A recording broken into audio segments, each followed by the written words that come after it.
આજે આપણે ગુજરાતી ટ્રેડિશનલ ભાખરી બનાવીશું. તો કેવો લોટ લેવો, કેટલું મોણ નાખવું અને ઉપરથી ક્રિસ્પી અંદરથી પહોંચી એકદમ ફરસી એવી આપણી ભાખરી બનીને તૈયાર થશે. લાંબો સમય સુધી એ ક્રિસ્પીને ક્રિસ્પી જ રહેશે. જો તમે મારી ચેનલ ઉપર નવા હો તો મારી ચેનલને સબસ્ક્રાઈબ જરૂરથી કરજો. તો હવે આપણે ભાખરીની તૈયારી કરીશું. તો ભાખરી માટે અહીંયા મેં 3 કપ ઘઉંનો લોટ લીધો છે.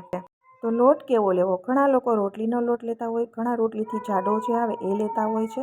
પરંતુ અમારા ઘરમાં જે લાડવા માટે વપરાય છે એ જાડો લોટ અમે વાપરીએ છીએ, જેનાથી ભાખરી છે એકદમ ક્રિસ્પી અને ફરસી લાંબો સમય સુધી રહે અને બહુ જ સરસ બને છે.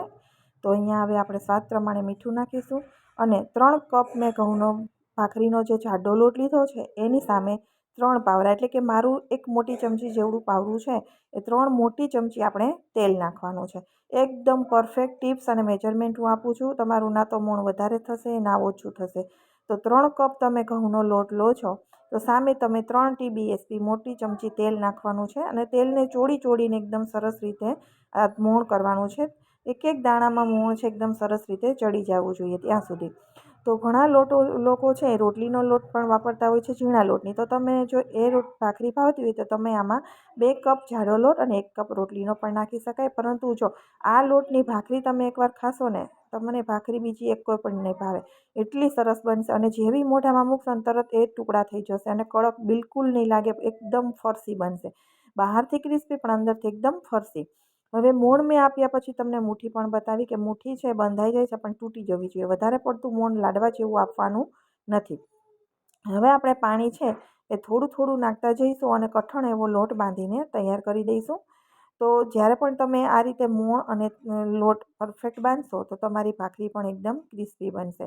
અને ચડવવાની પણ હું 2 પ્રકારની રીત તમને બતાવીશ. તો વિડીયો છે એ ખાસ છેલ્લે સુધી તમે જોજો કે તમે પહેલી જ વાર ભાખરી બનાવો છો ને, તમે આ મેજરમેન્ટ સાથે બનાવશો ને તમારી ભાખરી ક્યારેય નહીં બગડે. હવે 3 કપ લોટમાંથી મેં 5 ભાખરી બનાવી હતી મીડિયમ, ના તો વધારે મોટી અને એકદમ નાની પણ નહીં. હવે અહીંયા તમે જોઈ શકો છો મેં 1 ગ્લાસ પાણી લીધું હતું, એમાં તળિયામાં 2 ચમચી જેટલું પાણી છે, બાકીનું પાણી વપરાઈ ગયું છે.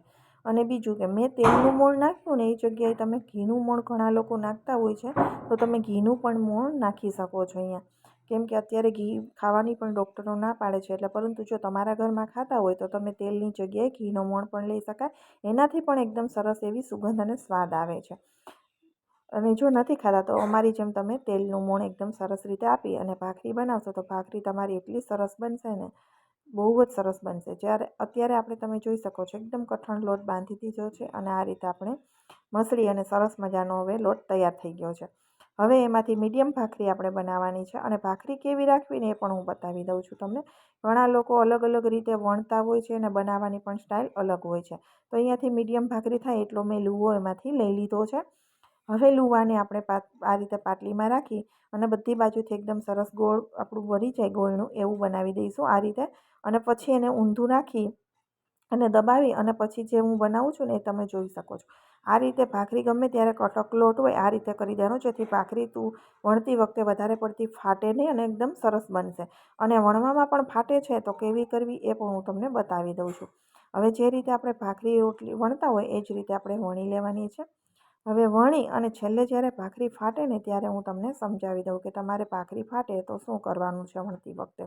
તો બહુ જ સરસ રીતે ક્રિસ્પી એકદમ અને એવી સરસ બનશે ને ભાખરી કે તમને એમ થશે કે ના ખરેખર બહુ સરસ બની. અને બીજું કે અમારા ઘરમાં છે ભાખરી ફૂલેલી ખાય છે, એટલે બંને પડ અલગ હોય ને તો એકદમ ક્રિસ્પી લાગે છે એટલા માટે. હવે જો ફાટી ગઈ હોય ને તો આ રીતે ભાખરીને આવી રીતે ચલાવી દેવાની ગોળ એ ઓટોમેટિક ચડશે અને તો ફરતી દબાવી દેવાની. હવે થિકનેસ તમે જુઓ કે નથી વધારે પડતી મોટી કે નથી એકદમ સાવ પાતળી, એવી આપણી ભાખરી તૈયાર છે. હવે આપણે એને તાવડી ઉપર નાખી દઈએ.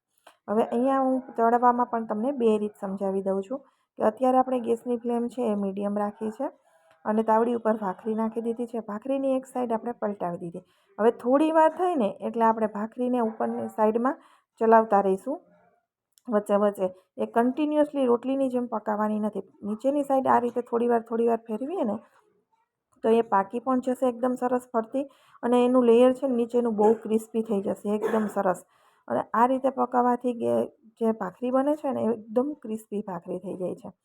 તો હવે થોડી વાર મેં આ રીતે ચલાવી અને સાઈડમાં ભાખરી પણ વણી લીધી છે અને સાથે આ રીતે ચલાવતા ગયા. તો નીચેની તમે જોઈ શકો છો સરસ એવો પાર્ટ છે એ અત્યારે પાકી ગયો છે. તો હવે એની સાઈડ પલટાવી દીધી છે અને ગેસની ફ્લેમ અત્યારે મેં હાઈ કરી દીધી છે.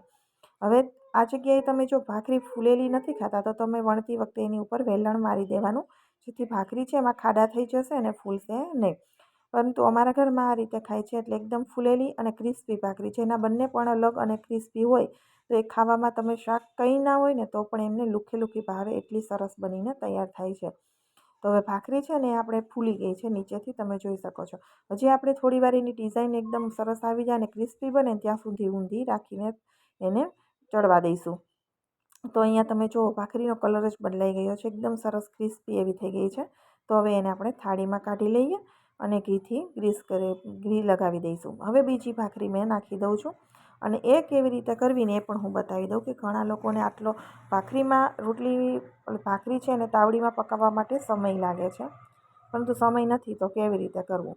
હવે અહીંયા ઘી લગાવી અને એની ઉપર ચમચીથી ખાડા કરી દેવાના, જેથી ઘી છે અંદર સુધી ચાલ્યું જાય અને ભાખરી એકદમ ક્રિસ્પી અને ફરસી ખાવામાં લાગે. હું તમને આગળ તોડીને પણ બતાવી દઈશ એટલે તમને ખબર પડશે. એકદમ ક્રિસ્પી બને છે.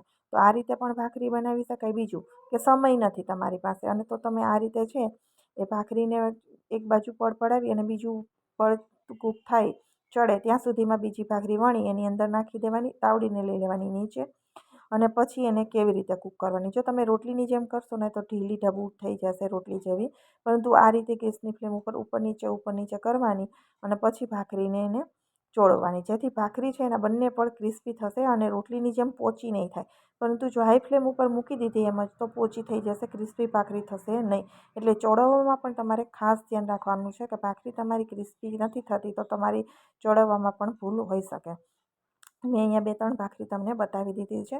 તો તમે લોટ કે એની સામે તેલ, લોટ બાંધવો અને ભાખરી વણવાની અને ચોળવવાની બધી રીત તમે જો આ રીતે ફોલો કરશો તો પહેલી વાર બનાવતા હશે ને બેચલર દીકરીઓ તો પણ ભાખરી એની પરફેક્ટ જ બનશે. અહીંયા એકદમ ક્રિસ્પી ફરસી એવી ભાખરી આપણી બનીને તૈયાર થઈ ગઈ છે. તમને જો ભાખરીનો વિડીયો પસંદ આવ્યો હોય તો મારો વિડીયોને લાઇક અને શેર કરવાનું બિલકુલ ભૂલતા નહીં. વધુમાં વધુ લોકો સાથે શેર કરજો અને જે દીકરીઓ શીખે છે એના માટે ખાસ છે, જેને ક્રિસ્પી ભાખરી નથી બનતી એમના માટે પણ ખાસ છે આ વિડીયો, કે તમે જોશો કે તમે જો ટચ કરો ને તો એકદમ ક્રિસ્પી છે અને જેવી તમે અડો ને એવી તૂટી જાય છે. એટલી ફરસી ભાખરી છે. ફરી મળીશું આવા નવા વિડીયો સાથે. આવજો.